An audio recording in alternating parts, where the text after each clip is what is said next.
ETV ప్రేక్షకులకి నమస్కారం. Triple intelligence of శుభమస్తు కార్యక్రమానికి స్వాగతం.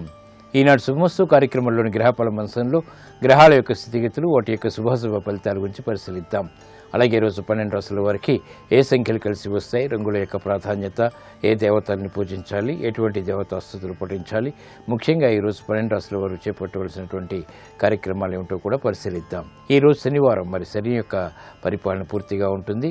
12 రాశుల వారు కూడా శని యొక్క ప్రతికూలతని దూరం చేసుకోవటానికి, శని దోష నివారణకి కూడా ఎటువంటి ప్రక్రియలు చేపట్టాలో కూడా పరిశీలిద్దాం. ముందుగా నేటి పంచాంగ వివరాలు. శ్రీ మన్మథనామ సంవత్సరం పాల్గొన మాసం, ఉత్తరాయణం, శిశిర ఋతువు. ఈరోజు పాల్గొన బహుళ తదియ స్థిరమైనటువంటి కార్యక్రమ నిర్వహణకి పనికి వస్తుంది. అలాగే వారం స్థిరవారం లేదా శనివారం. ఈరోజు శనివారం కాబట్టి శని యొక్క పరిపాలన పూర్తిగా ఉంటుంది. శని అనగానే చాలా మందికి చాలా భయం ఉంటుంది. అయితే శని కూడా కొన్ని లగ్నాలకి చాలా యోగకారకుడు. శని యొక్క ప్రతికూలతని దూరం చేసుకోవటానికి, శని యొక్క దోష నివారణకి ఈరోజు చేపట్టేటువంటి ఆధ్యాత్మిక కార్యక్రమాలు, పుణ్య కార్యక్రమాలు, నువ్వుల దానం, నల్లగోవుకి చేసేటువంటి పూజాది కార్యక్రమాలు, ఏకాదశ పూర్వక రుద్రాభిషేకం వంటి ప్రక్రియలు బాగా ఉపయోగపడతాయి. ఈ రోజు నక్షత్రం స్వాతి నక్షత్రం. ఈ స్వాతి నక్షత్రంలో ఈరోజు పుట్టేటువంటి వారికి దోషం లేదు, శుభప్రదమైనది. అలాగే ఈరోజు స్వాతి నక్షత్రంలో పుట్టేటువంటి వారికి రాహు మహాదశతోటి ప్రారంభమవుతుంది. ప్రస్తుతం రాహు యొక్క స్థితి సింహక్షేత్ర స్థితి, బృహస్పతి యొక్క యుతి ఉండి శుక్ర వీక్షణ ఉంది. కాబట్టి ఇది చక్కటి యోగాన్ని కలిగించడంలో సమర్థత కలిగినటువంటి గ్రహం. ఇక ఈరోజు గ్రహాల యొక్క స్థితిగతులను కనుక పరిశీలించినట్లయితే రవి బుధుల యొక్క స్థితి మీ నక్షత్రంలో, గురు రాహువుల యొక్క స్థితి సింహక్షేత్రంలో, ఇక్కడ బృహస్పతికి వక్రస్థితి, శని కుజుల యొక్క స్థితి వృశ్చిక క్షేత్రంలో, ఇక్కడ కుజునికి స్వక్షేత్ర స్థితి, అలాగే శుక్రకేతువుల యొక్క స్థితి కుంభక్షేత్రంలో ఈరోజు ఉన్నటువంటి గ్రహస్థితి. ఇక ఈరోజు 12 రాశుల వారికి ఏర్పడేటువంటి శుభాశుభ ఫలితాలను పరిశీలిద్దాం. ముందుగా మేషరాశి. ఈరోజు మేషరాశి వారిని పరిశీలించినట్లయితే ఆరోగ్య ఖర్చులు పెరుగుతాయి. జాగ్రత్తతో కూడినటువంటి నిర్ణయాలు విద్యాపరంగా తప్పనిసరి. వ్యాపార సంబంధిత లావాదేవీల విషయంలో కూడా జాగ్రత్తతో కూడినటువంటి నిర్ణయాల ద్వారా మాత్రమే విజయాలు సాధించగలుగుతారు. శ్రమ అధికంగా ఉంటుంది. చేపట్టేటువంటి కార్యక్రమాల్లో ప్రోత్సాహం ఉన్నప్పటికీ అనిశ్చిత పరిస్థితులు కూడా వెనంటి ఉంటాయి. వ్యాపార రంగం వారు జాగ్రత్తతో కూడిన నిర్ణయాల ద్వారా మాత్రమే విజయాలు సాధించగలుగుతారు. ఆర్థిక లావాదేవీల విషయంలో జాగ్రత్తలు తప్పనిసరి. 1-2 సార్లు ఆలోచించి నిర్ణయాలు తీసుకోవడం ద్వారా మాత్రమే పారిశ్రామిక రంగం వారికి ఆశించినటువంటి ప్రయోజనాలు దక్కుతాయి. ఈ రోజు మీ అదృష్ట సంఖ్య 8. నలుపు వర్ణం మేలును కలిగిస్తుంది. అనుకూల దైవం ఆంజనేయ స్వామి. శనివారం సందర్భంగా మేషరాశి వారు ఈ రోజు శనిదేవుణ్ణి నల్ల నువ్వులతో పూజించడం ద్వారా అష్టమ శని కుజుల ద్వారా ఏర్పడేటువంటి విపరీత ప్రమాదాలు దూరమవుతాయి. ఆరోగ్య పరీక్షలు ఈరోజు మీకు మేలును కలిగిస్తాయి. ఈ రోజు వృషభ రాశి వారిని పరిశీలించినట్లయితే సంబంధ బాంధవ్యాల విషయంలో చిరు సమస్యలు తలెత్తుతాయి. శ్రమతో కూడినటువంటి విజయాలు సాధించగలుగుతారు. ఉద్యోగ సంబంధిత కార్యక్రమాల్లో ఏర్పడినటువంటి ప్రతికూలత తగ్గుతుంది. స్వతంత్ర నిర్ణయాల ద్వారా ఏర్పడినటువంటి సమస్యలకు కూడా పరిష్కారాలు పొందగలుగుతారు. వ్యాపార ప్రతిబంధకాలని వ్యాపార రంగం వారు ఎదుర్కోగలుగుతారు. లాభదాయకమైనటువంటి కార్యక్రమ నిర్వహణ వ్యాపార రంగం వారికి కొనసాగుతుంది. రాజకీయ లబ్ధికే చేపట్టేటువంటి కార్యక్రమాలు రాజకీయ రంగం వారికి సంతోషాన్ని కలిగిస్తాయి. నూతన కార్యక్రమాలని గృహరీత్యా మహిళలు ప్రారంభించగలుగుతారు. ఆత్మవిశ్వాసం పెరుగుతుంది. ఈ రోజు మీ అదృష్ట సంఖ్య 5. ఆకుపచ్చ వర్ణం రక్షణకి దోహదపడుతుంది. అనుకూల దైవం శ్రీ మహావిష్ణువు. శనివారం సందర్భంగా ఈ రోజు వృషభ రాశి వారు శనిదేవుణ్ణి నీలిరంగు పుష్పాలతో ఆరాధించడం ద్వారా మెరుగైనటువంటి మార్పులు వృత్తిలో చోటు చేసుకుంటే ఉద్యోగ సంబంధిత వ్యవహారాల్లో కూడా విజయాలు సాధించగలుగుతారు. వ్యాపార ఒప్పందాలు ఈరోజు మీకు లాభదాయకం. ఈ రోజు మిథున రాశి వారిని పరిశీలించినట్లయితే కోర్టు సంబంధిత వ్యవహారాల్లో విజయాలు సాధించగలుగుతారు. ఆత్మవిశ్వాసం పెరుగుతుంది. అనిశ్చితి ఆర్థికంగా ఉన్నప్పటికీ నెట్టుకు రాగలుగుతారు. పిల్లల విషయంలో ఏర్పడినటువంటి ప్రతికూలత ప్రబలమైనప్పటికీ ఆనందకర పరిస్థితులు కూడా పెనంటి ఉంటాయి. విదేశీ సంబంధిత లావాదేవీలు కలిసి వస్తే గృహ విషయాల్లో ఆశించినటువంటి ప్రయోజనాలను పొందగలుగుతారు. లాభదాయకమైనటువంటి కార్యక్రమ నిర్వహణ వ్యాపార పరంగా కొనసాగుతుంది. శత్రు భీతి తగ్గుతుంది. పోటీని తట్టుకునేటువంటి శక్తి సామర్థ్యాలు లభిస్తాయి. పారిశ్రామిక రంగం వారికి అనువైనటువంటి మార్పులు ఆర్థికంగా చేకూరుతాయి. ఈ రోజు మీ అదృష్ట సంఖ్య 6. తెలుపు వర్ణం ప్రశాంతతను పెంచుతుంది. అనుకూల దైవం మహాకాళి. శనివారం సందర్భంగా మిథున రాశి వారు ఈ రోజు శనిదేవుణ్ణి ఆముదంతో అభిషేకించడం ద్వారా శత్రు భీతి తగ్గుతుంది. కోర్టు సంబంధిత వ్యవహారాల్లో విజయాలు వేగవంతంగా దగ్గరవుతాయి. కోర్టు సంబంధిత వ్యవహారాలు, ప్రక్రియలు, సంభాషణలు ఈరోజు మీకు లాభదాయకం. ఈరోజు కర్కాటక రాశి వారిని పరిశీలించినట్లయితే ఆర్థిక విజయాలు సాధించగలుగుతారు. మానసిక ప్రశాంతతకి చేపట్టేటువంటి కార్యక్రమాలు కలిసి వస్తాయి. నూతన బాధ్యతలు ఉద్యోగపరంగా ఆనందాన్ని కలిగిస్తాయి. స్వతంత్ర నిర్ణయాలకు ఉపక్రమించగలుగుతారు. లాభదాయకమైనటువంటి కార్యక్రమాలు వ్యాపార రంగం వారు కొనసాగించగలుగుతారు. ఆదాయం పెరుగుతుంది. నూతన ఉత్సాహం పారిశ్రామిక రంగం వారికి కొనసాగుతుంది. వ్యవహారాల్లో ఏర్పడినటువంటి ప్రతికూలత సాఫ్ట్వేర్ రంగం వారికి తగ్గుతుంది. ఆనందకర వాతావరణాన్ని ఆహ్వానించగలుగుతారు. వినోదాల్లో పాల్గొంటారు. చేపట్టేటువంటి కార్యక్రమాలు స్థిరాస్తి రంగం వారికి కలిసి వస్తాయి. ఆదాయాన్ని పెంపొందింప చేసుకోగలుగుతారు. వ్యవహారాల్లో చుక్కెదురు పరిస్థితుల్ని న్యాయవాద వృత్తి వారు ఎదుర్కోగలుగుతారు. ఈ రోజు మీ అదృష్ట సంఖ్య 3. పసుపు వర్ణం త్వరితగతిని శుభాలను కలిగిస్తుంది. అనుకూల దైవం దక్షిణామూర్తి. శనివారం సందర్భంగా కర్కాటక రాశి వారు ఈ రోజు శనిదేవుణ్ణి మినుములతో పూజించడం ద్వారా సమస్యలకు పరిష్కారాలు పొందగలుగుతారు. ఆర్థిక లావాదేవీలు, సంభాషణలు, ప్రక్రియలు ఈరోజు మీకు లాభదాయకం. ఈరోజు సింహరాశి వారిని పరిశీలించినట్లయితే సంబంధ బాంధవ్యాలు మెరుగవుతాయి. నూతన కార్యక్రమాలు గృహరీత్యా ప్రారంభించగలుగుతారు. ఆగిపోయినటువంటి పనులు తిరిగి ఊపందుకుంటాయి. చేపట్టేటువంటి కార్యక్రమాలపై అవగాహన కలిగి ఉంటారు. శత్రువుల ద్వారా ఏర్పడినటువంటి ప్రతికూల పరిస్థితుల్ని ఎదుర్కోగలుగుతారు. బాధ్యతలు వ్యాపార రంగం వారికి పెరుగుతాయి. అయినప్పటికీ ఆశించినటువంటి ప్రయోజనాలను పొందగలుగుతారు. పారిశ్రామిక రంగం వారికి అనువైన వాతావరణం వృత్తిపరంగా చేకూరుతుంది. కార్యక్రమ నిర్వహణలో నైపుణ్యం సాఫ్ట్వేర్ రంగం వారికి పెరుగుతుంది. ఆశించినటువంటి ప్రయోజనాలను వెంటనే పొందగలుగుతారు. వైద్య వృత్తి వారికి చేపట్టేటువంటి కార్యక్రమాలు ప్రోత్సాహాన్ని కలిగిస్తే వృత్తిలో అభివృద్ధి గోచరిస్తుంది. ఈ రోజు మీ అదృష్ట సంఖ్య 2. తెలుపు వర్ణం ప్రశాంతతను పెంచుతుంది. అనుకూల దైవం శ్రీ మహాలక్ష్మి. శనివారం సందర్భంగా సింహరాశి వారు ఈ రోజు శనిదేవుణ్ణి నువ్వుల నూనెతో అభిషేకించడం ద్వారా ఆగిపోయినటువంటి పనులు తిరిగి ఊపందుకుంటాయి. గృహ సంబంధిత కార్యక్రమాలు ఈరోజు మీకు అనుకూలం.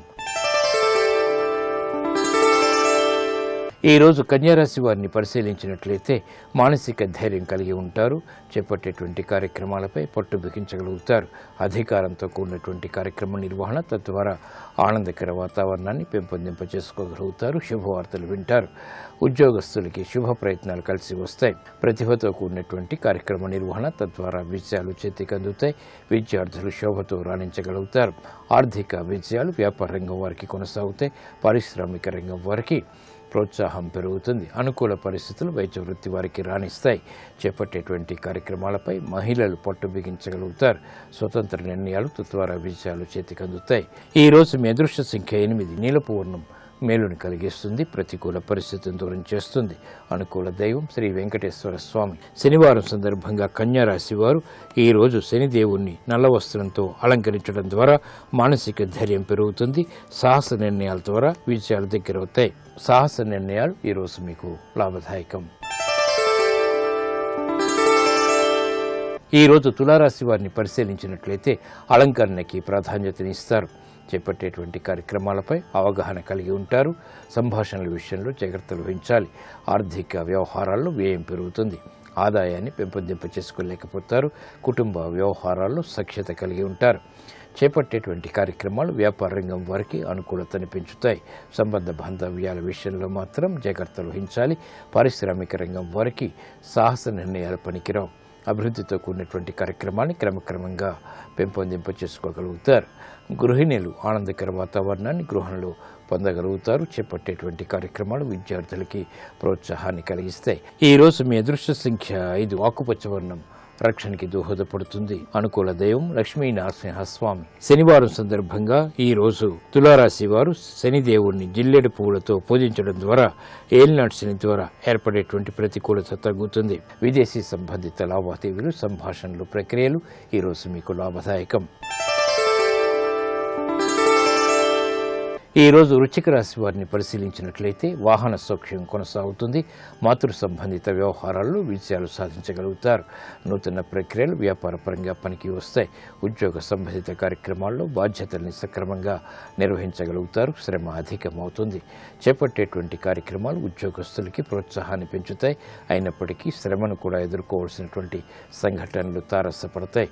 కార్యక్రమ నిర్వహణలో వ్యాపార రంగం వారికి అనుకూల పరిస్థితులు పొందగలుగుతారు. పెట్టుబడుల విషయంలో ఏర్పడినటువంటి సందిగ్ధత తొలగిపోతుంది. కార్యక్రమ నిర్వహణ వైద్య వృత్తి వారికి లాభిస్తుంది. శుభ పరిణామాలు సాఫ్ట్వేర్ రంగం వారు పొందగలుగుతారు. ఈ రోజు మీ అదృష్ట సంఖ్య 8. నీలపు వర్ణం మేలుని కలిగిస్తుంది. అనుకూల దైవం సుబ్రహ్మణ్య స్వామి. శనివారం సందర్భంగా వృశ్చిక రాశి వారు ఈ రోజు శనిదేవుణ్ణి ఆముదపు గింజలతో పూజించడం ద్వారా శారీరక రుగ్మతలు తగ్గుతాయి. ఆరోగ్య రక్షణ ఏర్పడుతుంది. ఆర్థిక ప్రయత్నాలు ఈ రోజు మీకు ఊరట కలిగిస్తాయి. ఈ రోజు ధనుసు రాశి వారిని పరిశీలించినట్లయితే గృహ విషయాల్లో అనుకూల పరిస్థితులు ఆనందాన్ని కలిగిస్తాయి. వ్యాపారపరమైనటువంటి విషయాల్లో ఏర్పడినటువంటి విభేదాలు మాత్రం ప్రబలమవుతాయి. చేపట్టేటువంటి కార్యక్రమాలపై ఏకాగ్రత తప్పనిసరి. ఆర్థిక వ్యవహారాల్లో జాగ్రత్తలు కూడా తప్పనిసరి. వ్యాపార రంగం వారికి ఆర్థిక క్రమశిక్షణతో మాత్రమే విజయాలు సాధించగలుగుతారు. పారిశ్రామిక రంగం వారికి తప్పిదాలు వెలుగులోకి వస్తాయి. నూతన కార్యక్రమాన్ని గృహపరంగా మహిళలు ప్రారంభించగలుగుతారు. శుభ పరిణామాలు గృహంలో చోటు చేసుకుంటాయి. నూతన బాధ్యతలు వైద్య వృత్తి వారికి పెరుగుతాయి. శ్రమతో కూడినటువంటి విజయాలు సాధించగలుగుతారు. కార్మిక రంగం వారికి అనిశ్చిత పరిస్థితులు ఉన్నప్పటికీ నెట్టుకు రాగలుగుతారు. ఈ రోజు మీ అదృష్ట సంఖ్య 3. పసుపు వర్ణం త్వరితగతిని శుభాలను కలిగిస్తుంది. అనుకూల దైవం శ్రీ మహాలక్ష్మి. శనివారం సందర్భంగా ధనుస్సు రాశి వారు ఈ రోజు శనిదేవుణ్ణి నల్ల నువ్వులతో పూజించడం ద్వారా క్లిష్ట సమస్యలకు పరిష్కారాలు పొందగలుగుతారు. వాహన నిర్ణయాలు ఈ రోజు మీకు లాభదాయకం. ఈ రోజు మకర రాశి వారిని పరిశీలించినట్లయితే సంభాషణల ద్వారా ఇతరుల్ని ఆకట్టుకోగలుగుతారు. ఆకస్మిక ఆదాయం లేకపోలేదు. నూతన కార్యక్రమాన్ని ధైర్యంతో ప్రారంభించగలుగుతారు. రాజకీయ లబ్ధి రాజకీయ రంగం వారికి చేకూరుతుంది. ఉద్యోగస్తులు శుభవార్తలు వింటారు. ఉన్నతికి చేపట్టేటువంటి కార్యక్రమాల్లో ప్రోత్సాహం లభిస్తుంది. ఆత్మవిశ్వాసం కూడా పెరుగుతుంది. ఆదాయాన్ని పెంపొందింప చేసుకునేటువంటి మార్గాలు కార్మిక రంగం వారికి ఆనందాన్ని కలిగిస్తాయి. వైద్య వృత్తి వారికి పేరు ప్రఖ్యాతులు సంపాదించుకునేటువంటి అవకాశాలు దగ్గరవుతాయి. గుర్తింపు లభిస్తుంది. ప్రతిభ గుర్తింపబడుతుంది. కార్యక్రమ నిర్వహణలో నైపుణ్యం విద్యార్థులు ప్రదర్శించగలుగుతారు. మహిళలు శుభ పరిణామాలని ఆహ్వానించగలుగుతారు. ఈ రోజు మీ అదృష్ట సంఖ్య 8. నీలపు వర్ణం మేలుని కలిగిస్తుంది. అనుకూల దైవం మహాగణపతి. శనివారం సందర్భంగా మకర రాశి వారు ఈ రోజు శనిదేవుణ్ణి ఆవు పాలతో అభిషేకించడం ద్వారా ఆనందకర పరిస్థితుల్ని ఆహ్వానించగలుగుతారు. వ్యాపార ఒప్పందాలు ఈ రోజు మీకు లాభదాయకం. ఈ రోజు కుంభరాశి వారిని పరిశీలించినట్లయితే ఆర్థిక వ్యవహారాల్లో మెరుగైనటువంటి మార్పులు చోటు చేసుకుంటాయి. ఊహించినటువంటి పరిణామాలు ఆర్థికంగా ఆనందాన్ని కలిగిస్తే నూతన కార్యక్రమాన్ని గృహరీత్యా కూడా ప్రారంభించగలుగుతారు. శత్రు భీతి తగ్గుతుంది. స్నేహితుల ద్వారా లబ్ధి చేకూరుతుంది. శత్రువులు మిత్రులు అవుతారు. చేపట్టేటువంటి కార్యక్రమాలు న్యాయవాద వృత్తి వారికి ఆశించినటువంటి ప్రయోజనాలను కలిగిస్తాయి. ఆదాయాన్ని పెంచుతాయి. సంబంధ బాంధవ్యాలను కూడా పెంచుతాయి.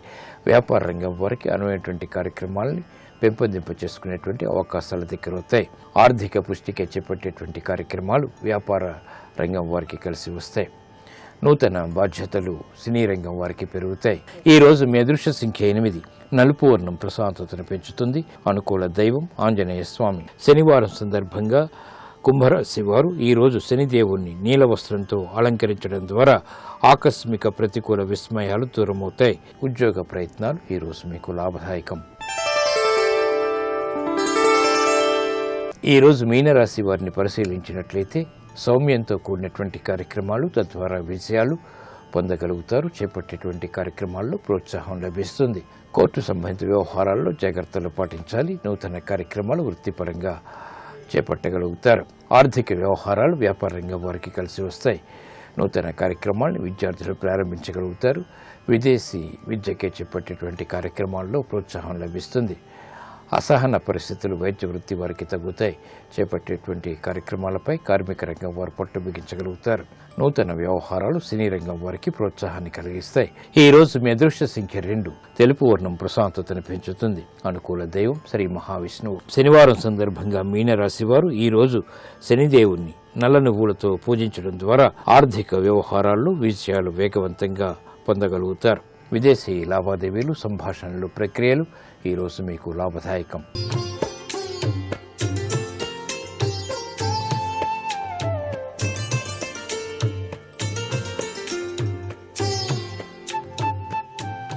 XXX డిటర్జెంట్ సోప్ శుభమస్తు కార్యక్రమంలో గృహబలం అంశానికి స్వాగతం.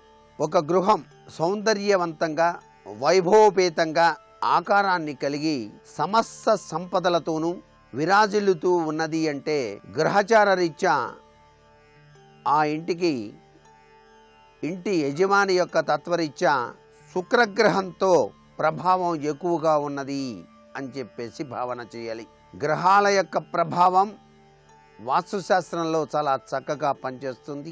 ఒక ఇంటి నిర్మాణం చాలా అందంగా తయారైంది అంటే శుక్రగ్రహ ప్రభావం ఆ ఇంటిపై చాలా చక్కగా పనిచేస్తోంది అని చెప్పేసి గ్రహించాలి.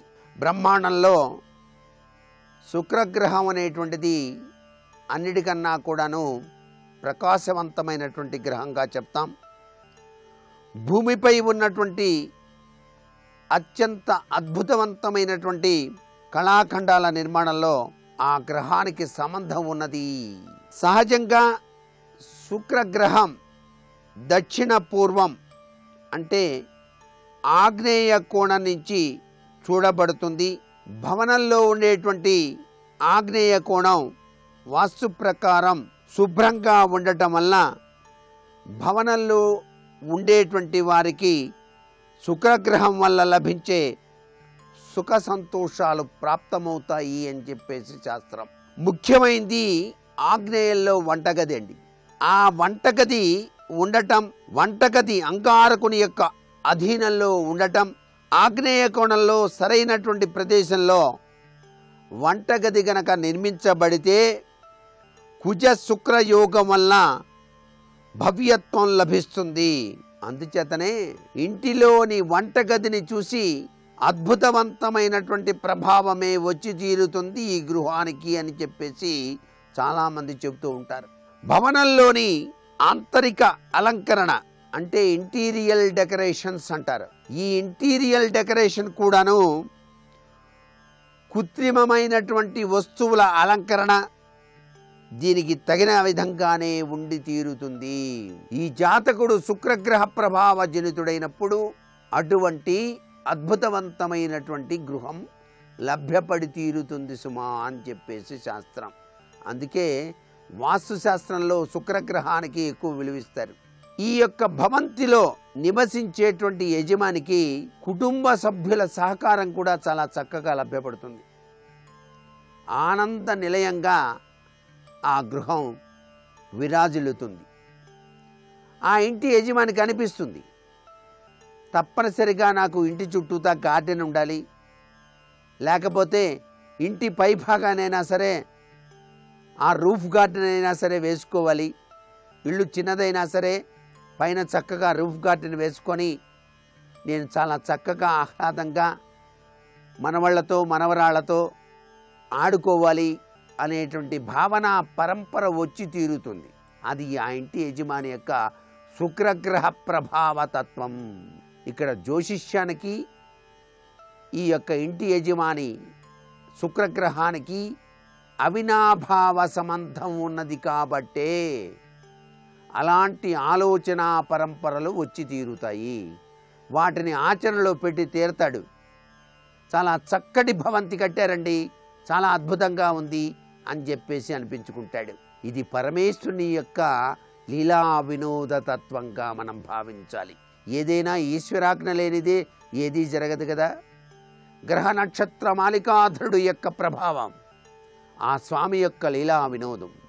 అందుచేతనే వంటగది ఎప్పుడూ కూడాను ఆగ్నేయ దిక్కులో ఉండాలి. అటువంటి స్థితిలోనే ఆ ఇంట్లో ఇల్లాలు కూడాను ఆనందంగా అందరికీ కూడాను చక్కటి సుష్టికరమైనటువంటి భోజనాన్ని అందించడానికి ఆస్కారం ఉంటుంది.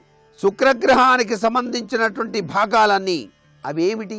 పడక గది, లివింగ్ రూమ్, గెస్ట్ రూమ్, వంటగది, పార్కింగు మొదలైన అంతరిక బాహ్య నిర్మాణం వాస్తు ప్రకారంగా ఏర్పరిచి గనక ఉన్నట్లయితే నిశ్చయంగా ఆ ఇంట్లో ఉన్నటువంటి అందరూ కూడాను సుఖం, నిరంతర ఉన్నతి, సంతోషం, ఆరోగ్యం మొదలైనటువంటి సమస్త సుఖాలు కూడాను లభింపచేస్తాడు ఆశుతోషుడు అనేటువంటి విషయాన్ని ఇక్కడ వాస్తుశాస్త్రరీత్యా గ్రహించాలి.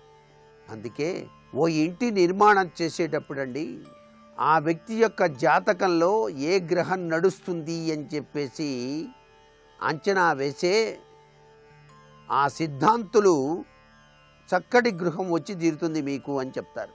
అలాగే శంకుస్థాపనాది కార్యక్రమం చేసేటప్పుడు కూడాను చాలా చక్కగా నిర్వహించబడుతుంది.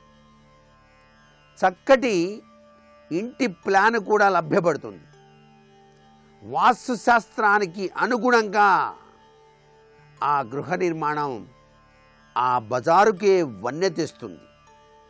ఇదంతా కూడాను శుక్రగ్రహ ప్రభావ జనిత తత్వంలో విరాజిల్లేటువంటి వ్యక్తికి లభ్యపడేటువంటి అదృష్టంగా మనం వాస్తుశాస్త్రరీత్యా గమనించవలసినటువంటి ముఖ్య ప్రాతిపదిక.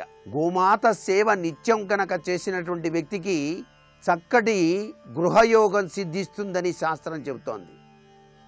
ఈ ప్రపంచంలో గోవును ఆరాధన చేసేటువంటి వ్యక్తి జీవితం అత్యున్నతమైనటువంటి తత్వాన్ని ప్రసాదింపచేస్తుంది. గోమహాలక్ష్మి అన్నారు. నిత్యం కూడాను గోవుకు వలసినటువంటి గ్రాసాన్ని గోసేవను చేసుకునేటువంటి జీవితాలలో గృహయోగాలు అదృష్టయోగాలు సంభవించి తీరతాయి సుమా అని చెప్పేసి కూడా శాస్త్రం. అందుకనే ఇల్లు చిన్నదిగా కట్టుకున్న ఆ ఇల్లు అత్యంత వైభవోపేతంగా విరాజిల్లుతోంది అంటే కీర్తి ప్రతిష్టలు ఉన్నతి సుఖప్రదమైనటువంటి జీవనం ఇవన్నీ గడుపుతున్నారు అంటే అటు గోమాత సేవ ఇటు శుక్రమహర్దశ ఈ రెండు మిళితమైనటువంటి మహోన్నతమైనటువంటి తత్వం. వాస్తుశాస్త్రంలో గ్రహాల యొక్క ప్రభావం తప్పనిసరిగా మనిషి జీవితం మీద పనిచేస్తోంది. ఆ ఇంట్లో నిత్యం అభిషేకార్చన చేస్తున్నారనుకుందాం. ఆ అభిషేకార్చన ఫలితం కూడా ఆ ఇంటికి యోగాన్నే కలిగిస్తుంది. మరికొన్ని ముఖ్య విషయాలు రేపటి శుభమస్తు కార్యక్రమంలో తెలుసుకుందామా? మరి సర్వే జనా సుఖినో భవంతు.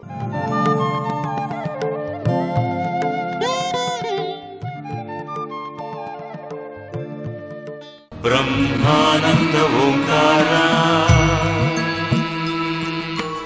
ఆత్మానంద సాకార ఆధ్యాత్మాగ్ని సంస్కార శృతీనాం మూర్ధానో దదతి తవయౌ శేఖరతయా అంటారు. అమ్మా నీ శ్రీపాదములను నా తల మీద ఉంచు అంటారు. అది కుక్కుట దీక్ష, స్పర్శ దీక్ష అంటారు. రెండవది నయన దీక్ష, మీనాక్షి. తన చూపుల చేత గురువు శిష్యుణ్ణి అనుగ్రహిస్తారు. ఒకప్పుడు పూరీ శంకరాచార్యుల వారిని అనుగ్రహించారు రమణ మహర్షి. వచ్చి కూర్చుంటే ఒక్కసారి గురువు పరమ ప్రేమతో ఇలా చూస్తాడు, అంతే శిష్యుడికి అర్థమవుతుంది. పాల్ బ్రాంటన్ అని ఒక విదేశీయుడు భగవాన్ రమణుల దగ్గర తత్వం తెలుసుకోవాలి అని వచ్చాడు. వచ్చి చాలా కాలం రోజు వచ్చి కూర్చునేవాడు. రమణులు వచ్చి ఓ సోఫా ఉండేది, అందులో కూర్చునేవాడు. కూర్చుని ఆయన ఎప్పుడూ తనలో తాను రమిస్తూ ఉండేవారు. ఏమీ మాట్లాడేవారు కాదు, మౌనస్వామి. ఎప్పుడో నోరు విప్పేవారు. వెంటనే సూర్యనాగమ్మ గారు రాశారు కాబట్టి ఆ పుస్తకం అందింది. పాల్ బ్రాంటన్ చాలా కాలం ఉండి విసిగిపోయాడు. ఆయన మాట్లాడరు, మనకేం అర్థం కాదు, ఎందుకు వచ్చింది ఇక్కడ, వెళ్ళిపోదామని చెప్పి పెట్టి అంతా సర్దేసి ఇవాళ చెప్పేసి వెళ్ళిపోదాం, నమస్కారం పెట్టి అయ్యా నేను వెళుతున్నానంటారు. ఆయన ఎలాగో అనరు అనరు, మనం వెళ్ళిపోదాం అని వచ్చి కూర్చున్నాడు. రమణులు తీక్షణంగా చూశారు, అంతే. అజ్ఞానపు చీకట్లు విచ్చిపోయాయి బ్రాంటన్కి. ఇన్ని పుస్తకాలు రాశాడు. భారతీయ తత్వ వైభవము ప్రపంచానికి అంది. ఇవాళ విదేశాలలో ఉన్న వాళ్ళు కూడా రమణాశ్రమానికి వచ్చి చీరలు కట్టుకొని బొట్టు పెట్టుకుని ఆశ్రమాన్ని తుడుస్తూ ఉంటారు. అది ఒక గురువు.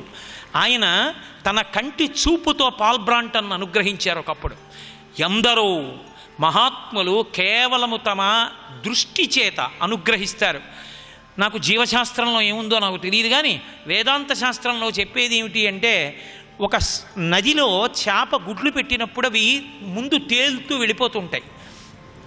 చేప ఆ వెనకాతలో ముందరో ఎక్కడో ఉండి, అరే నేను గుడ్లు పెట్టాను, అవి నీటి మీద తేలి పెడుతున్నాయి, అవి పొదగబడి పిల్లలు కావాలి అని ప్రేమతో చూస్తుందిట. అలా చూసినంత మాత్రం చేత పొదగబడతాయి. అలా పొదగబడ్డాయి కాబట్టి అవి మీనాక్షి చూపుల చేత పోషించి ఆత్మశక్తిని, ఆత్మ అనుభవాన్ని ఇవ్వగలిగిన దక్షత కలిగినటువంటి గురువు యొక్క చూపు కనుక నయన దీక్ష అని, ఆ దీక్షని దృష్టి చేత ఇవ్వగలిగిన దీక్ష అని పిలుస్తారు.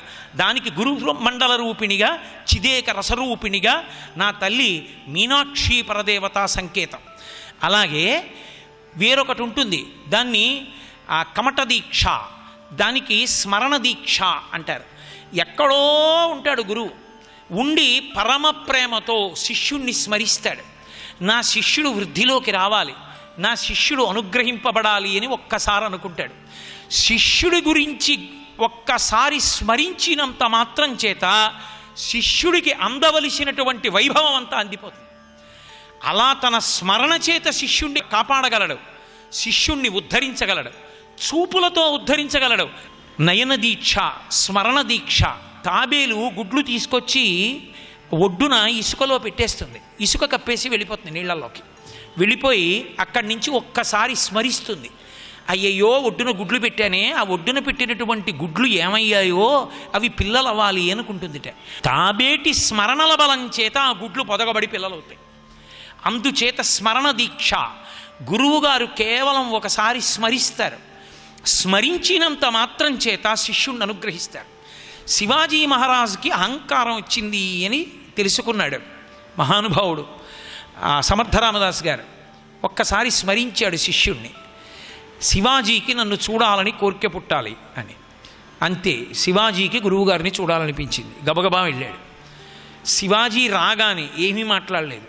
శివాజీ చాలా బలం ఉన్నవాడివి, నీ రాజ్యాలు ఏర్పాటు చేసావు కదూ, చాలా గొప్పవాడిని అనుకుంటున్నావు కదూ, ఆ నల్లరాయి బద్దలు కొట్టన్నాడు. ఓ నల్లరాయిని చూపించి వెంటనే శివాజీ మహారాజ్ గురువుగారి ఆజ్ఞ, నల్లరాయి బద్దలు కొట్టాడు. దాని లోపల కాసిన నీళ్లుండి అందులో కప్పు ఉంది, కప్ప ఎగిరిపోయింది. తెల్లబోయి శివాజీ అన్నాడు, నల్లరాతిలో నీళ్ళేమిటి, నీళ్లలో కప్ప ఏమిటి అన్నాడు. రాతిలో నీళ్లుంచి నీళ్లలో కప్పనుంచిన వాడే నీలో బలం ఉంచినవాడు శివాజీ, నీది కాదన్నాడు. మహాదేవా, అర్థమైంది గురువుగారు, పొరపాటు పడ్డాను, అహంకరించాను, నన్ను మన్నించండి అన్నాడు. స్మరణల చేత అనుగ్రహిస్తారు గురువులు. దీక్ష, గురువు అనుగ్రహించేటటువంటి విధానములు ఇవన్నీ, ఉపదేశం చేసేటటువంటి విధానములు. అందుకే అంతేవాసిత్వము అని ఒక మాట. అంతేవాసిత్వము అంటే గురువుగారి మనసులో ఉండాలి. గురువుగారి మనసులోకి దేని చేత చేరుతాడు? గురువు చెప్పినట్టు ప్రవర్తించిన కారణం చేత. అస్తమానం గురువుగారి పక్కన నించుని ఆ మహానటుడిలా ప్రవర్తిస్తే కాదు, పక్కన ఉండక్కర్లేదు. ఎక్కడ ఉన్నా ఏ శిష్యుడు ఏం చేస్తున్నాడో, ఎలా ప్రవర్తిస్తున్నాడో తెలుసుకోలేని అమాయకుడు కాడు గురువు. తెలుసుకుంటాడు. తెలుసుకుని వాడురా నా మాట విని బ్రతుకుతున్నవాడని తెలుసుకుంటాడు. అలా ఎవడి పట్ల గురువు ప్రీతి పొందాడో వాడు అంతేవాసి. గురువుగారి లోపలికి వెళ్ళాడు, అంతేవాసి గురువుగారి పక్కనున్నాడు. ఈ గురువుగారిని విడిచి ఉండలేక ఎప్పుడూ గురువుగారి పక్కనే ఉండి గురువుగారిని సేవిస్తూ ఉంటాడు. అంతేవాసిత్వము అంటారు. ఇది గురు శిష్యుల మధ్య ఉండేటటువంటి అద్భుతమైన అనుబంధం. శిష్యుడికి గురువు కన్నా గొప్పది ఇక ప్రపంచంలో లేదు. అందుకే శిష్యుడు దేనికి మురిసిపోతాడు అంటే, గురువుగారికి ఈ పని చేశానని మురిసిపోడు, గురువుగారికి ఇది చేశాను మురిసిపోతాడు. గురువుగారికి ఏదో పంచల్చాపు మడత విప్పి కట్టుకోండి అని ఇస్తేనే సంతోషం కాదు శిష్యుడికి. గురువుగారు అలా దిగొస్తూ ఉంటే, గురువుగారు వేసుకోండి చెప్పులు జత ఎదురుకుండా పెడతాడు. అదేమిటా చెప్పులు పట్టుకెళ్ళి గురువుగారికి ఇస్తున్నాడు. ఆయనకి గురువు కన్నా అధికుడు లేదు. పరమేశ్వర పాదములకు పాదుకలు అమర్చాడు ఆయన. అంతే ఆయన భావన. ఆ భావన చేత పైకెక్కుతాడు. రామచంద్రమూర్తి రామాయణంలో నేర్పాడు లోకానికి. విశ్వామిత్రుడు పిలిచాడు, రామలక్ష్మణులారా అన్నాడు. అని కొంచెం ఏదో గౌరవంగా పిలిచినట్టు అనిపించింది రాముడికి. ఎందుకని? మారీచుణ్ణి మానవాస్త్రంతో కొట్టాడు, రాక్షస సంహారం చేశాడు, ఇంద్రాదులు పొగిడారు. ఏమో గర్వం వచ్చిందేమో, మనం పిలిస్తే ఉండండి వస్తున్నాను అంటాడేమో. వచ్చి రాముడు అన్నాడు చేతులు కట్టుకుని, ఇమౌస్మము నిశార్దూల కింకరౌ సముపస్థితౌ ఆజ్ఞాపయ యథేచ్ఛం వై శాసనం కరవామకి అన్నాడు. గురువుగారు మీరు శాసకులు, మీరు పరబ్రహ్మము, మీరు అలా మర్యాదగా పిలవకూడదు. గురువుగారు కొంచెం ఇది చేసి పెడతావా అనకూడదు. గురువుగారు మీరు శాసనం చెయ్యండి. ఒరే అది చెయ్యి అనండి. మీరు ఏది చెప్పారో అది చేయడమే నా జీవితానికి సార్థక్యం. అంతే తప్ప ఇది చేసి పెడతావా అని అడక్కండి గురువుగారు. మీరు అభ్యర్థించడం ఏమిటి? మీ నుండి అభ్యర్థన నా జీవితమునందు వినకుండెదనుగాక. మీరు శాసనం ఒకటే చెయ్యాలి. అది గురువుని ఉపాసన చేయడం అంటే. గురువు తనకి శాసకుడు. ఆయన ఏం చెప్పాడో అంతే, ఇంకొకటి ఉండదు జీవితంలో. గురువు చెప్పింది చెప్పినట్టు చేసేసిన వాడు ఎవరుంటాడో వాడు ఈశ్వరుణ్ణే పొందుతాడు. గురువు ఎప్పుడూ చెయ్యకూడనిది చెప్పడు. అది మీరు జ్ఞాపకం పెట్టుకోవాల్సి ఉంటుంది. గురు శిష్యుల మధ్య ఉండేటటువంటి అనుబంధము అంత అద్భుతంగా ఉంటుంది. ఆచార్యుడు ఎంతటి ప్రజ్ఞాశాలి అయి ఉంటాడు అంటే, ఆచార్యుడు ప్రార్థన చేసి పరమేశ్వరుణ్ణి శిష్యుడికి అందించగలడు. ఎందుచేత అంటే పరమేశ్వరుడు ఎవరి మాటకి వశుడైపోతాడు అంటే పరమభక్తి తత్పరుడైనటువంటి గురువు మాటకి వశపడిపోతాడు. గురువు మాటకి వశపడిపోయి, గురువు గొప్పతనం ఎక్కడుంటుంది అంటే తన మాట చేత పరమేశ్వరుణ్ణి పిలవగలడు. ఆ గురువు ఎవరికి వశపడిపోతాడంటే తనని అనువర్తించేటటువంటి శిష్యుడికి లొంగిపోతాడు. ఇంత పెద్ద ఏనుగు మావటికి లొంగిపోయి తనని కట్టవలసిన ఇనప గొలుసు తానే తీసి అందించినట్టు శిష్యుడంటే అంత వాత్సల్యం. అందుకే లోకంలో ఏ తల్లిదండ్రులైనా తమ ఆస్తిని తమ బిడ్డలకి ఇస్తారు, కన్నబిడ్డలకి. గురువు ఒక్కడే తన ఆస్తిని తన శిష్యులకి ఇస్తాడు తప్ప బిడ్డలకి ఇవ్వడు. గురువుగారి శరీరం పడిపోయిన తర్వాత గురువుగారి ఆస్తి ఎవరికెడుతుంది? ఆయన ఆస్తి రామాయణం, ఆయన ఆస్తి భాగవతం, ఆయన ఆస్తి భారతం, ఆయన ఆస్తి భక్తి, ఆయన ఆస్తి జ్ఞానం, ఆయన ఆస్తి వైరాగ్యం, ఆయన ఆస్తి ప్రబోధం, ఆయన ఆస్తి అనుష్ఠానం, ఆయన ఆస్తి ధర్మం. ఇవి ఎవరికెడతాయి? యోగ్యుడు కాకపోతే కొడుక్కెళ్ళవు, నమ్ముకుని తిరిగినటువంటి శిష్యుడికి వెళ్ళిపోతాయి. అందుకే తన ఆస్తిని యోగ్యుడైన శిష్యుడికి ఇచ్చేసి కడుపున పుట్టిన వాడికి కూడా ఇవ్వని వాడెవరంటే గురువు ఒక్కడే లోకంలో. మిగిలిన వాళ్ళందరూ మంచివాడు కానివ్వండి, చెడువాడు కానివ్వండి, బిడ్డలకిస్తారు. ఒకవేళ అంతగా ఏ తిరుమల తిరుపతి దేవస్థానానికో రాసినా వీడు ధరించేది ఎలాగో లేదంటే అందుకు ఇచ్చామంటారు. కానీ అందుకు ఇవ్వడు గురువు. తనని అంటి పెట్టుకుని తిరిగాడు కాబట్టి విద్యాప్రదానం చేసేస్తాడు. అటువంటి గురువుతో సమానమైన వాడు ఇక లోకంలో లేడు. అంతటి గొప్ప విద్యని గురువు ఇవ్వగలడు. శిష్యుడికి వశవర్తి అయి పరమేశ్వరుణ్ణి వశం చేసుకుని తిరగగలడు. దానికే యథోక్తకారి అని వైష్ణవ సంప్రదాయంలో ఒక అద్భుతమైనటువంటి విశేషం. కాంచీపురంలో విష్ణు పెరుమాళ్ దేవాలయం ఉంది. ఆయన శేషశయనం మీద పడుకుని ఉంటాడు. కులశేఖర యోగి వాహాన్ భక్తం ఘ్రిరేణు పరకాల మితీంద్ర విశ్రాన్ అని గురుస్తోత్రం చేస్తారు వైష్ణవ సంప్రదాయంలో. భక్తిసారులు అని ఆళ్వారుల్లో ఒకరు. ఆ భక్తిసారులు ఆ వైష్ణవ దేవాలయంలో విష్ణుమూర్తిని సేవిస్తూ ఉండేవారు. ఆయన పెళ్లి కూడా చేసుకోలేదు. కానీ ఆయనని ఒక దంపతులు నిరంతరం సేవిస్తూ ఆయన ఆకలి తీర్చడానికి ఒక పాత్రతో ఆవు పాలు తెచ్చి పెట్టేవారు. ఆయన తాగితే తాగేవారు, తాగకపోతే వదిలేసేవారు. లేదా కొద్ది పాలు తాగు వదిలేసేవారు. గురోచ్ఛిష్టం అని చెప్పి ఆ ప్రసాదాన్ని ఆ తల్లిదండ్రులు ఇద్దరు తాగేవారు. వాళ్ళకు కొడుకు పుట్టాడు. కణికಣ್ಣన్ అని పేరు పెట్టుకున్నారు ఆ పిల్లాడికి. ఆ పిల్లవాడికి చిన్నప్పటి నుంచి గురుభక్తి నేర్పారు. వాడు రోజు విష్ణువాలయానికి వెళ్ళడం, గురువు గారిని సేవించడం, అంతే వాడి జీవితం. ఒక రోజున ఒక గూనితో ఉన్నటువంటి స్త్రీ కష్టపడి పైకి ఎత్తలేదు కదూ శరీరాన్ని, అలాగే కష్టపడి గుడంతా రోజు తుడిచి కడిగి చేస్తోంది ఆవిడ. దేవాలయాన్ని తుడవడం కడగడం అంత తేలిక విషయం కాదు, అదొక అద్భుతమైనటువంటి పుణ్యం. కాబట్టి ఆవిడ రోజు కడుగుతుంటే చూశాడు కణికಣ್ಣన్. ఒక రోజున వచ్చాడు గుళ్ళోకి, ఆవిడ తుడుస్తోంది. అరేరే గూనితో ఉందే, పాపం రోజు తుడుస్తుందే, ఈవిడికి గూని లేకపోతే ఎంత సేవ చేసుకునేదో అనుకుని గురువుగారి వంక చూశాడు. గురువుగారి అనుగ్రహం శిష్యుల్లోకి వచ్చింది. ఆయన వెళ్ళి ఆ గూని ముట్టుకున్నాడు. ఆవిడ నిండు యవ్వనంలోకి వచ్చేసి పరమ సౌందర్య రాశి అయి నిలబడింది. నిలబడి చక్కగా గుడి తుడిచి కడిగేస్తుంది. ఆమె దేవదాసి కాబట్టి ఇతరులను వివాహం చేసుకోదు. ఈ వార్త మహారాజుకి తెలిసింది. మహారాజుకి తెలిసి ఆయన వృద్ధాప్యంలోకి వెళ్ళిపోయాడు. వెంటనే కణికన్నన్ని పిలిచాడు. పిలిచి, ఏమో నేను వృద్ధాప్యంలోకి వెళ్ళిపోయాను, నువ్వేదో ఒక వృద్ధురాలు గూని స్త్రీని ముట్టుకున్నావుట, ఆమె గూని పోయిందిట, గుడి తుడిచిందిట, ఏది నన్ను కూడా ఒకసారి ముట్టుకుని యవ్వనం ఇయ్యి అన్నాడు. ఆయన అన్నాడు, ఆమెకి నేను గూని పోగొట్టడానికి కారణం నా శక్తి కాదు, మా గురువు గారి అనుగ్రహం. అది నా మీద పడింది, దాన్ని నేను ఆమె మీదకి తిప్పాను, ఆమెకి గూనిపోయింది. ఆమెకి గూని ఎందుకు పోగొట్టాను? ఆ సంకల్పం ఎందుకు వచ్చిందంటే ఆమె దేవాలయం తుడుస్తుంది, కడుగుతుంది, ఈశ్వరుణ్ణి సేవించుకుంటుంది. ఇప్పుడు ఈ ఆరోగ్యవంతమైన శరీరం ఉంది కాబట్టి మరింత ఉత్సాహంతో సేవిస్తుంది. నీకు యవ్వనం ఇస్తే ఇంకో 10 మంది రాణుల్ని తెచ్చుకుని భోగిస్తావు. నీకెందుకు యవ్వనం? భోగించిన దాని చేత వైరాగ్యాన్ని పొందు. నిన్ను ముట్టుకోను, నీకు ఇవ్వనివ్వను అన్నాడు. మా గురువుగారు అనుగ్రహించారు. నేను కాదు అనుగ్రహించవలసింది, నిన్ను ముట్టుకున్నా నాకు ఆ శక్తి రాదు. ఎందుకంటే గురువుగారు అంగీకరించారు ఈ విషయం. రాజుకి కోపం వచ్చింది. దేశం నుంచి బయటికి పోవన్నాడు. అలాగే వెళ్ళిపోతానన్నాడు. ఆయన ఏం బెంగెట్టుకోలేడు. తిన్నగా విష్ణువాలయానికి వచ్చాడు. భక్తిసారులు కూర్చుని ఉన్నారు. అయ్యా, రాజుగారు నన్ను పిలిచి ముట్టుకోమన్నారు, యవ్వనం ఇమ్మన్నారు. ఇదంతా మీ అనుగ్రహం అని చెప్పాను. గూనిదాన్ని ముట్టుకున్నాను అంటే దేవాలయ సేవ చేస్తోంది కాబట్టి ముట్టుకున్నానని చెప్పాను. గురువుగారు అనుగ్రహించరు మమ్మల్ని ఇలాంటి వాటికి, అందుకని ముట్టుకోనని చెప్పాను. కానీ ఆయన వినలేదు. కోపగించి నన్ను దేశం విడిచి వెళ్ళమన్నాడు. నాకేం బాధ లేదు, మీ గౌరవం నిలబడ్డం ప్రధానం, నేను వెళ్ళిపోతున్నానన్నాడు. వెంటనే భక్తిసారులు లేచన్నారు. స్వామివారు పడుకుని ఉన్నారు శేషశయనం మీద. కణికణ్ణన్ వెళ్ళిపోతున్నాడు అన్నారు. ఆయన ఇంకేం అనలేదు. శిష్యవాత్సల్యం అంటే అది.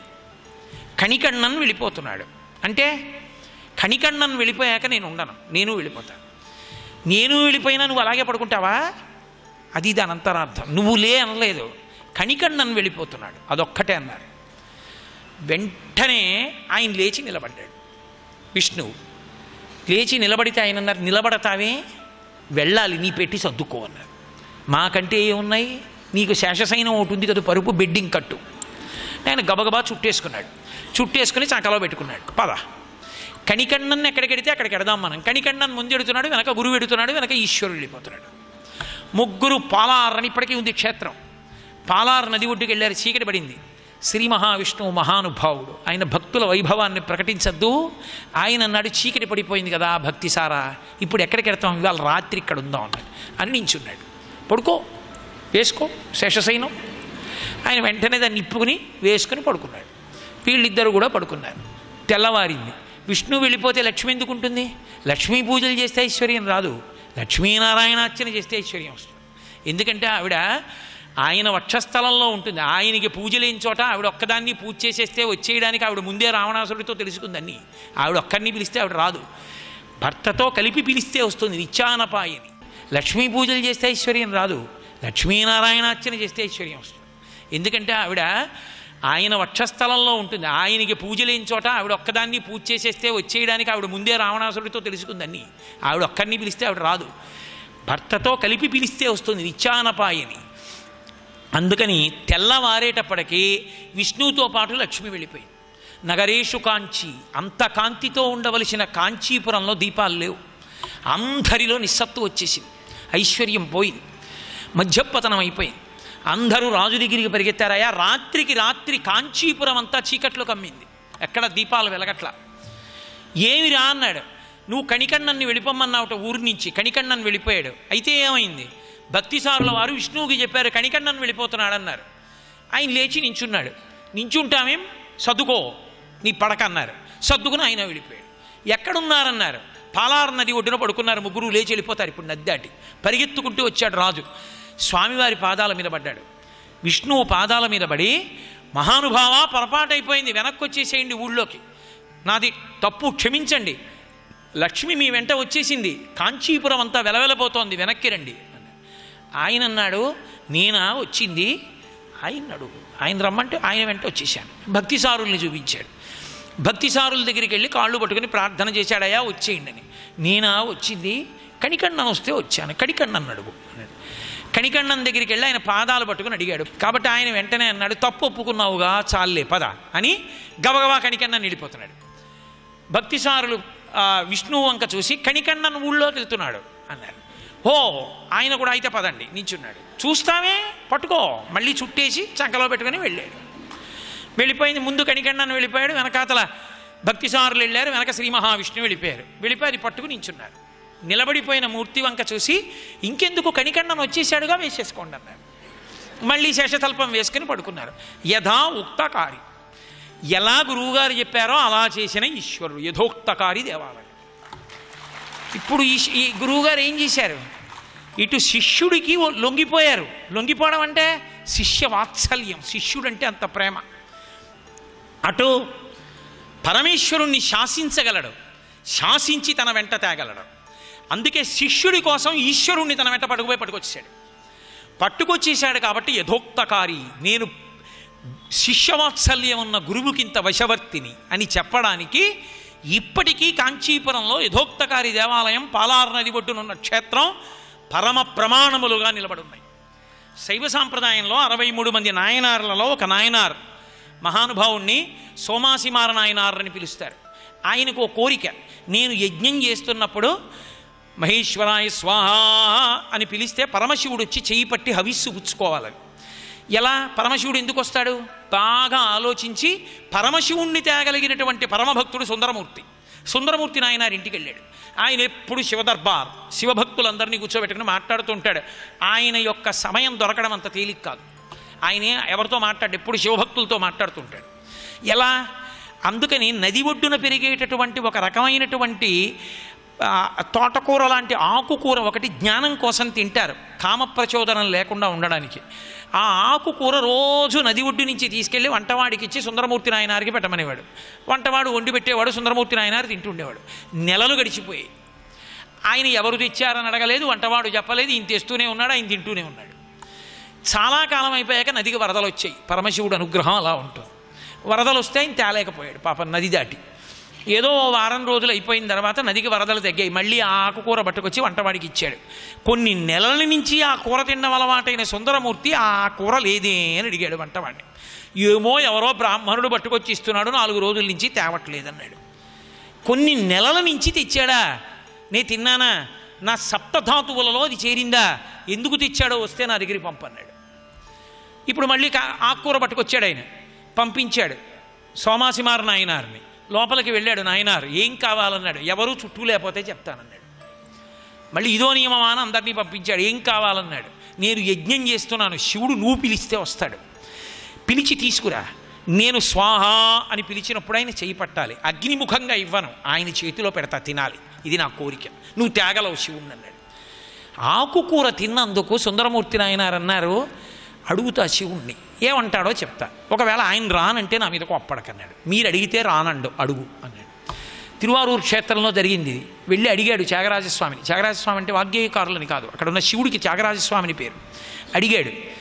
ఆయన అన్నాడు, వస్తా, నువ్వు అడిగావు కదూ, వస్తాను, ఎందుకంటే నీ మాట నేను కాదనకూడదు, కానీ శివుడిగా రాను, నా ఇష్టం వచ్చినట్టు వస్తా, గుర్తుపట్టి పడితే తింటా, నన్ను గుర్తుపట్టకపోతే వెళ్ళిపోతా, నా తప్పు కాదు, ఇలా చెప్పు సోమాసిమార నాయనారికి అన్నాడు.